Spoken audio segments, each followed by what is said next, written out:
Historical legacy.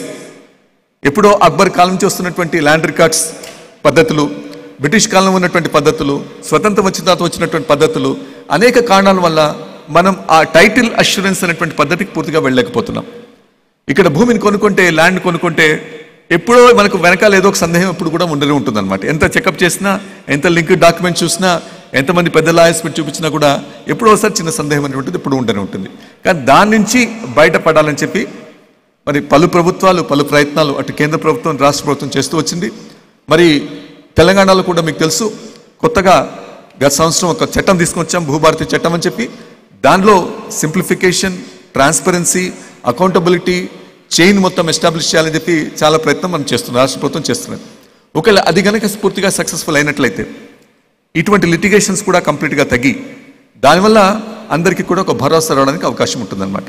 So అది చాలా ముఖ్యమైనటువంటిది. ఎందుకోసం అని చెప్పంటే, విజయసాగర్తో చెప్పినట్టు the main input, the main costly input which is going to real estate is land.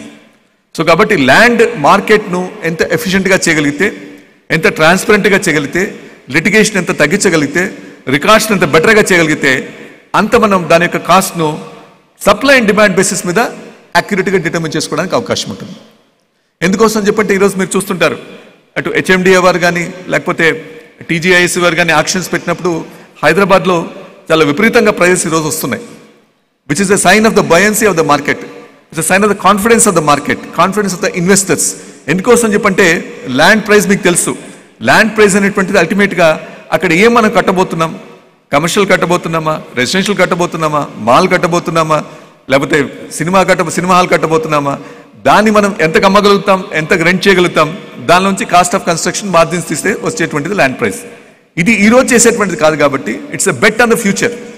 ఈరోజు ఎవరైతే ఇన్వెస్ట్మెంట్ చేస్తున్నారో వారంతా కూడా ఏమని చెప్పంటున్నారు చెప్పంటే, మన రాష్ట్రం, తెలంగాణ రాష్ట్రం కావచ్చు, హైదరాబాద్ ప్రాంతం కాబట్టి వేగంగా అభివృద్ధి చెందుతుంది, ఇక్కడ జాబ్స్ వస్తున్నాయి, లేకపోతే జీసీసీస్ రాబోతున్నాయి, ఇన్ఫ్రాస్ట్రక్చర్ ఇంప్రూవ్ అవబోతుంది.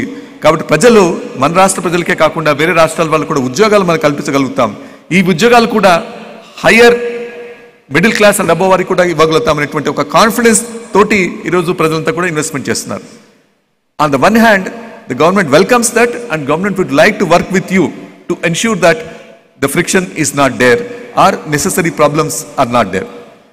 దాంతో పాటుగా ఇంకా ముఖ్యమైనటువంటి విషయం ఏంటని చెప్పంటే, తెలంగాణ మీరు చూసినట్లయితే ఈ రోజున మొత్తం మీద సౌత్ ఇండియాలో, భారతదేశం మొత్తంలో మీరు చూసినట్లయితే సౌత్ ఇండియా మొత్తం అంతా కూడా చాలా వేగంగా అభివృద్ధి చెందుతున్నటువంటి ప్రాంతం.